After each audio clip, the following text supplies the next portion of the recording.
Kita itu sering usil dengan cara hidup orang, pandangan hidup orang, gaya hidup orang. Kita menggunakan kerangka berpikir kita untuk memvonis dia. Kita dan orang lain itu harus ditegaskan bahwa kita ini berbeda. Jadi orang lain itu punya jati dirinya sendiri, punya cara hidupnya sendiri, punya cara pandangnya sendiri. Nah, ini yang sering dilupakan orang.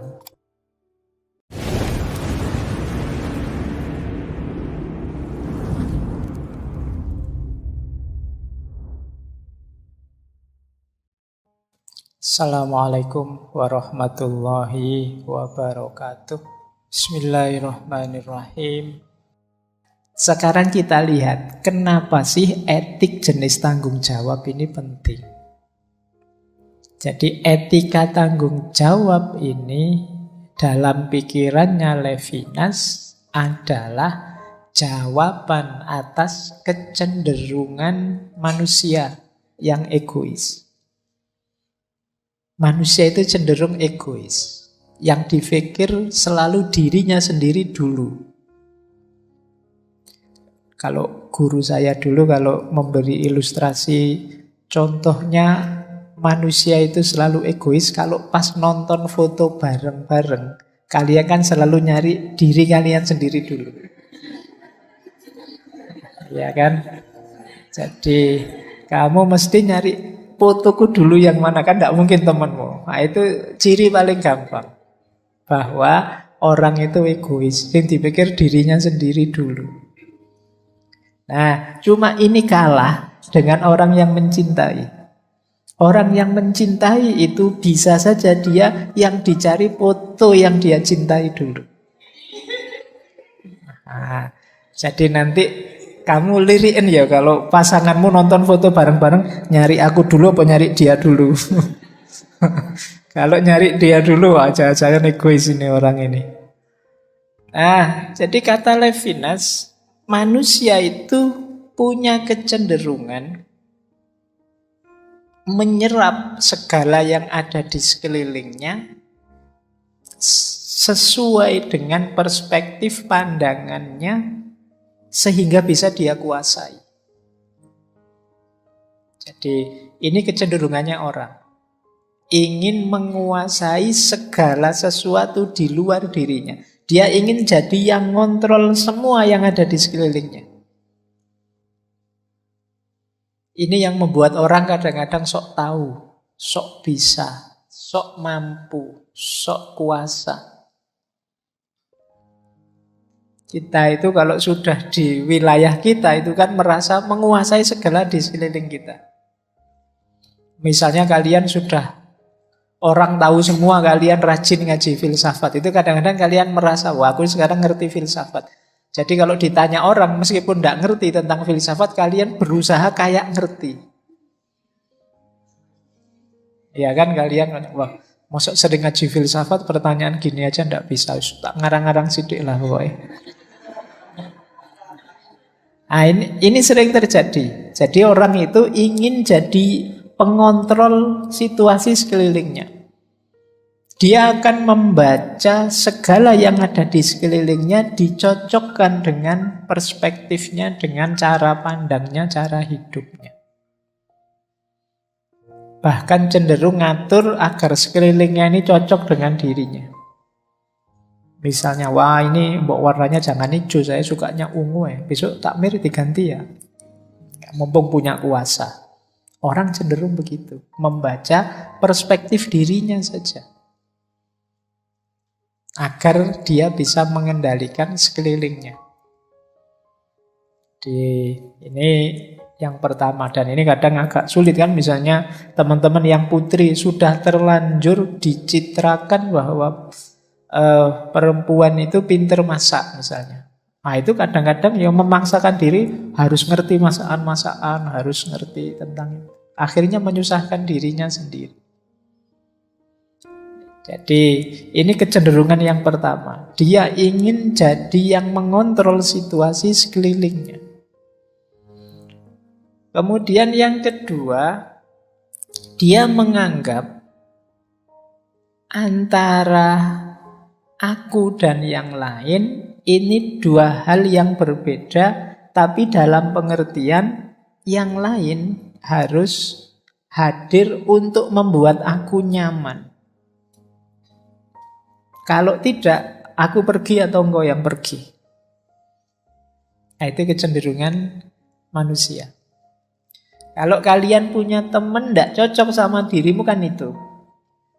Aku yang pergi, aku tidak cocok. Atau kalau bisa ya dia tak usir saja, tak bikin tidak kerasan biar pergi. Karena kalian ingin hidup ini sesuai bayanganmu, sesuai skenariomu. Ini nanti kalau di filsafat barat kan orang menyebutnya membaca segalanya dengan aku, dengan narasi tunggalku.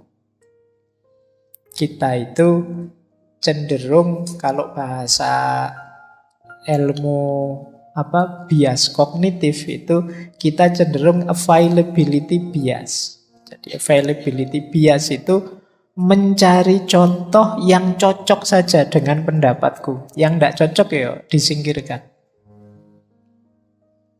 Nyari contoh yang ada, yang dekat, yang mudah, yang cocok. Kita selalu begitu kalau berpikir. Tidak usah takut merokok. Simbah saya itu sampai umur 100 tahun merokok masih sehat saja.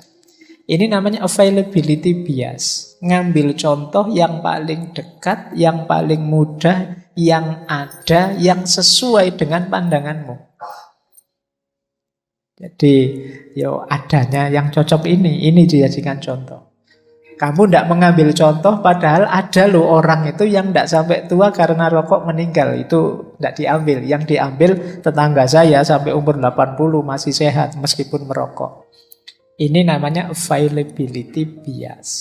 Seolah-olah benar, padahal tidak.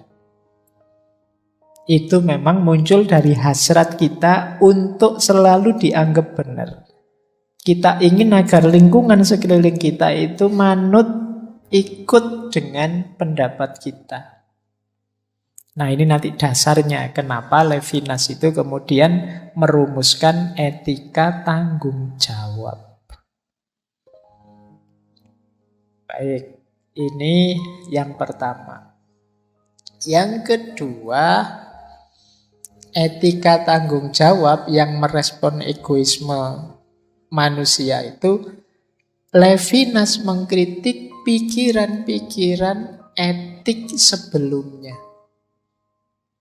Pikiran etik sebelumnya itu kata Levinas, kan ada sebelumnya Immanuel Kant, tadi ada Aristoteles, ada Stuart Mill Bentham, utilitarianisme.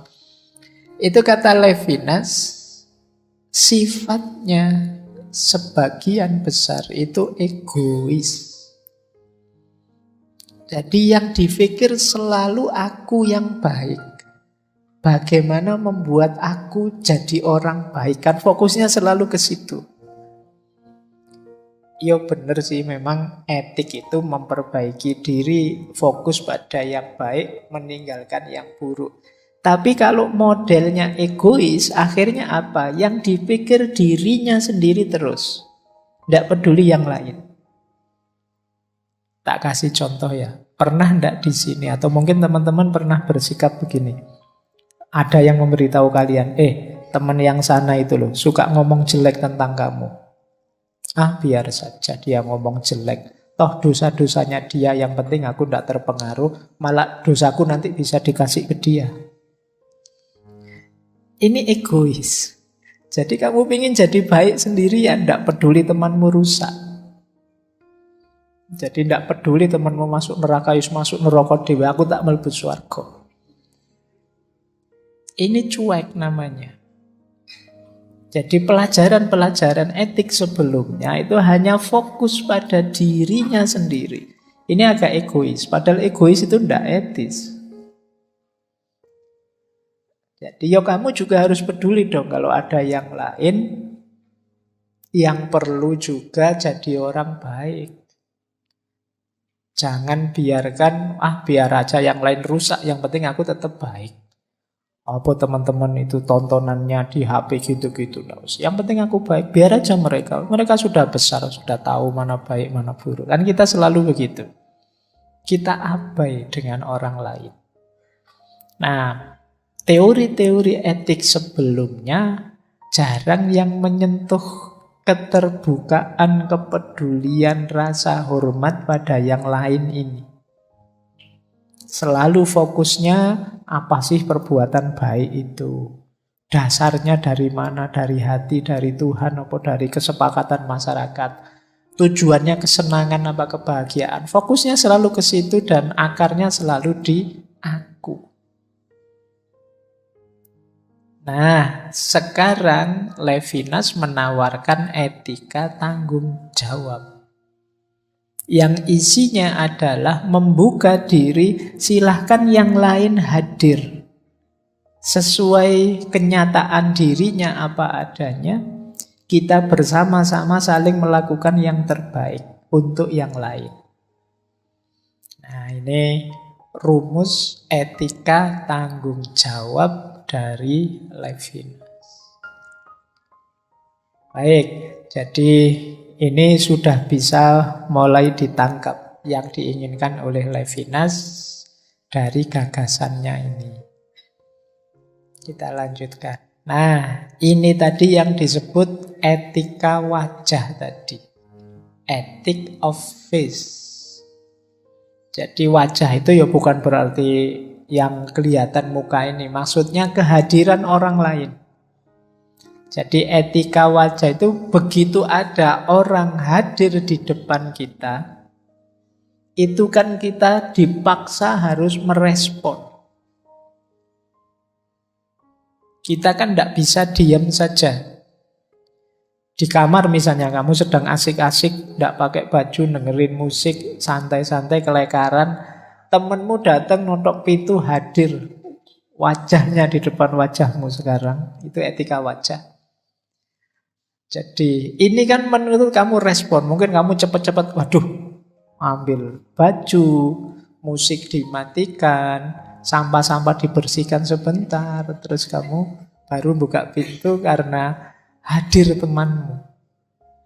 Jadi kehadirannya dia menuntutmu harus melayani dia, merespon dia. Ini yang disebut etika wajah. Gitu loh.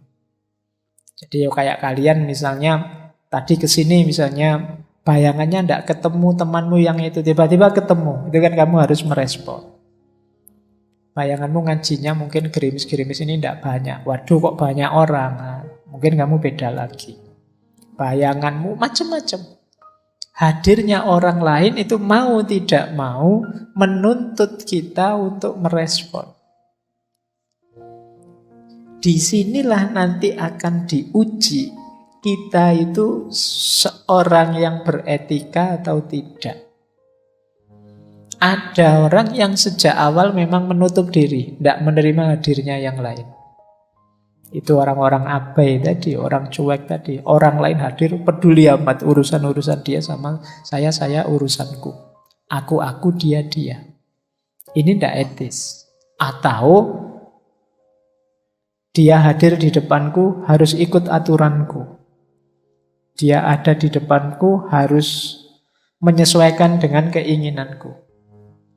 Dia akan aku nilai, aku baca sesuai perspektifku. Ini juga kalau versinya Levinas tidak etis. Kita memaksa dia untuk berubah sesuai dengan kacamata kita. Atau kita menilai, memvonis dia dengan kacamata kita. Nah, inilah makanya etikanya disebut ethic of face. Etika wajah. Karena ini kebalikannya kemarin di Sartre. Kalau Sartre itu kan hell is other people. Orang lain itu neraka. Berarti apa? Orang lain ini menghalangi kebebasanku. Aku jadi tidak bebas gara-gara ada orang lain. Tapi di Levinas justru kunci kebaikanku sebagai manusia ada pada orang lain. Kita belum disebut baik kalau belum bisa baik pada orang lain. Jadi ini Sama-sama filosof, sama-sama dari barat, tapi pikirannya bisa berbeda. Nah, ini yang sering saya bilang ya. Filsafat, gagasan-gagasan filosofis itu kita harus tahu menempatkannya secara pas. Manusia itu butuh bebas mengembangkan diri, merancang hidupnya, menentukan keinginannya, yang kadang-kadang dihalangi oleh orang lain. Saya ingin duduk paling depan, tapi sudah didului teman-teman, akhirnya tidak bisa. Saya ingin duduk paling belakang, yang depan sudah kosong, terpaksa harus ke depan. Nah, ini kan orang lain menghalangiku. Kayak di kampus itu kan biasanya yang penuh kursi belakang duluan. Nah, kamu mau masuk kelas, saya nanti duduk di belakang saja. Begitu masuk, lu sudah penuh yang belakang. Terpaksa harus duduk di depan. Itu kan bahasanya Sartre kan masuk, hell is other people. Orang lain itu ternyata neraka. Ya, akhirnya saya duduknya pas di depan dosennya. Aduh. Jadi, kalau versinya Levinas ini enggak. Justru hadirnya orang lain adalah ujian bagi kita sejauh mana kita itu orang baik. Jadi, ya mungkin kalian yang di dalam kelas, begitu ada temanmu masuk terlambat, Mas mau duduk di belakang apa di depan? Kalau di belakang silahkan, saya tak pindah ke depan. Kamu orang baik. Jadi kamu memperhatikan kepentingan, kebutuhan dia tidak dari perspektifmu, tapi dari perspektifnya dia. Inilah yang dimaksud ethic of face. Jadi etika tentang wajah. Baik, kita lanjutkan sekarang. Kita mulai dengan prinsip-prinsip etika tanggung jawab. Yang pertama adalah prinsip menolak totalisasi. Menolak totalisasi itu mudahnya menganggap semua orang sama dengan perspektif kita. Jadi kita tidak peduli dia mikirnya bagaimana. Pokoknya kita kategorikan dia sesuai pikiran kita. Kita menggunakan standar yang sama untuk semua orang. Ini namanya totalitas. Jadi kita mereduksi orang dalam kerangka pemikiran kita. Ini namanya totalitas. Padahal kata Levinas, kita dan orang lain itu harus ditegaskan bahwa kita ini berbeda. Jadi orang lain itu punya jati dirinya sendiri, punya keinginannya sendiri. Orang lain itu punya hasratnya sendiri, punya cara hidupnya sendiri, punya cara pandangnya sendiri. Nah, ini yang sering dilupakan orang. Kita itu sering usil dengan cara hidup orang, pandangan hidup orang, gaya hidup orang. Usil kita di mana? Kita menggunakan kerangka berpikir kita untuk memvonis dia. Ini tidak etis, katanya Levinas. Ini yang disebut totalitas. Jadi ini termasuk jenis kekerasan pada orang lain. Jadi kan sering kan ada kasus-kasus semacam ini. Ada budaya tertentu yang tidak dihargai, dilecehkan, kemudian rame, viral, jadi kasus tertentu. Nah ini kenapa? Karena melakukan totalisasi tadi. Ya kita memang manusia yang punya prinsip, punya kebenaran, punya kerangka berpikir. Tapi orang lain juga punya, yang tidak selalu sama dengan kita.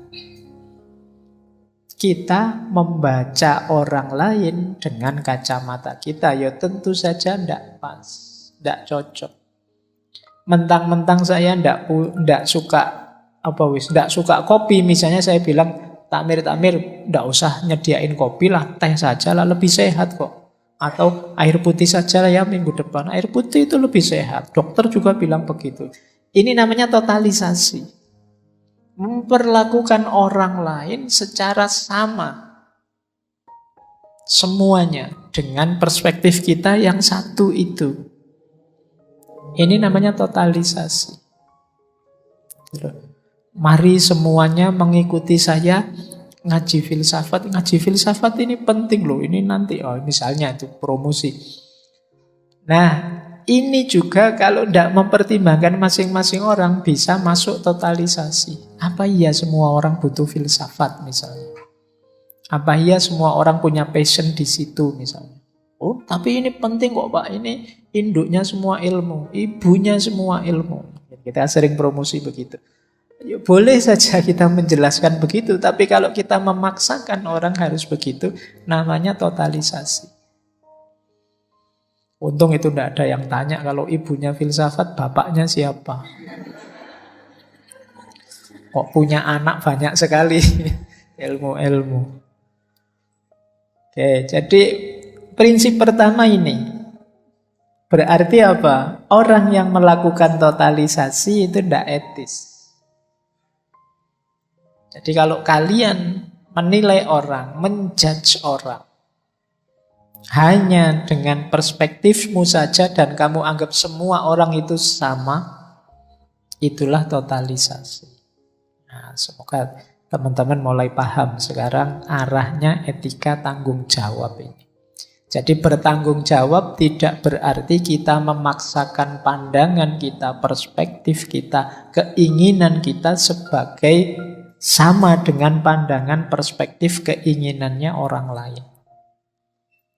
Bahkan termasuk mungkin nanti pada anak-anak kita, pada saudara, tetangga, murid, mahasiswa kita. Jangan melakukan totalisasi. Yang kedua, transendensi. Kalau totalisasi tadi mungkin lebih menghargai dia. Kalau transendensi ini bahkan lebih jauh dari itu. Jadi, aku keluar dari diriku tidak sekedar untuk menyeberang. Menyeberang itu trans. Tapi juga untuk naik. Makanya istilahnya transendensi. Naik maksudnya apa? Naik menuju yang lain. Berarti apa? Sekarang aku melayani yang lain. Sesuai keinginannya, sesuai kebutuhannya, sesuai yang baik menurut dia. Ini namanya transendensi. Transendensi itu ya seperti tadi. Kita memposisi, kenapa disebut naik? Karena orang lain ini kita posisikan di atas kita. Kita melayani dia dalam tanda petik.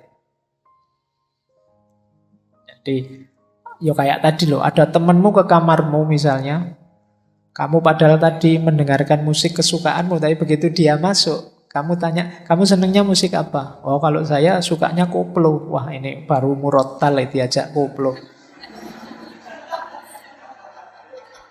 Misalnya, loh itu terus, ya sudah, biar kamu seneng, tak sebentar tak setelin koplo lah. Ini namanya transendensi. Jadi kamu melayani dia, kamu posisikan dirimu di posisi dia. Ini orang baik. Kalau kamu punya teman begitu kan kamu menyebutnya teman yang baik. Ini yang dilupakan oleh para filosof. Baik itu ya berhubungan dengan orang lain. Tidak hanya di luhurnya konsep atau kesenangan yang diperoleh. Tapi sejauh mana seseorang bisa mentransendensi dirinya di hadapan yang lain. Jadi kalian memposisikan dirimu tinggi. Jadi tinggi dalam arti setinggi orang lain yang ada di depan. Kamu melayani dia, hadir untuk dia. Ini prinsip kedua. Prinsip ketiga, etika tanggung jawab itu hubungan yang asimetris. Ini menarik. Kita selama ini selalu bilang kesetaraan. Justru di sini Levinas bilang tidak. Dalam konteks kebaikan itu harus tidak setara. Tidak setara tidak dalam arti aku menindas dia, tapi aku melayani dia. Jadi ini kan terbalik, selama ini kita ingin setara, tapi di Levinas tidak. Hubungan kita itu tidak setara. Tidak setara dalam arti aku lebih tinggi, tapi sebaliknya aku lebih rendah, aku siap melayanimu. Jadi diri kita dan yang lain ini tidak pernah jadi satu. Kita tidak selevel kok. Kamu lebih tinggi. Ayo kamu ingin apa? Yang menurutmu baik apa? Aku bantu. Dan kita melakukan ini itu tidak untukku. Aku tidak punya pamrih apa-apa. Ya, aku ingin kamu baik begitu saja. Jadi ini yang disebut hubungan asimetris. Makanya tadi saya sebut ini nanti puncaknya tetap ada pada cinta. Jadi ketika kita peduli pada yang lain, ketika kita menomorsatukan yang lain, ketika kita melayani yang lain, ini dalam konteks bahwa aku tidak ada pamrih apa-apa kok. Fokusku memang hanya pada dirimu. Bahkan kata Levinas, haknya orang lain dulukan, aku nanti saja. Orang yang seperti ini ya dalam kaprahnya masyarakat, ya ini yang disebut orang baik. Saya ngambil minumnya nanti sajalah, kalau masih ada sisa biar teman-teman yang lain ngambil dulu.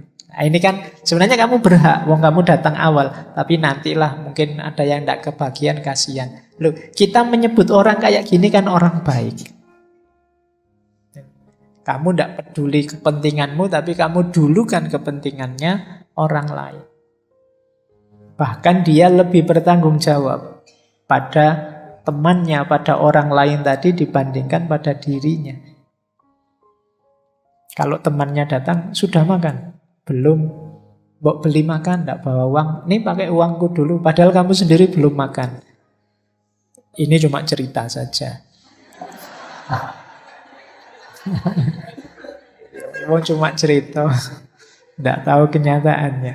Ini kan teman seperti ini kan kamu sebut teman yang excellent, teman yang baik.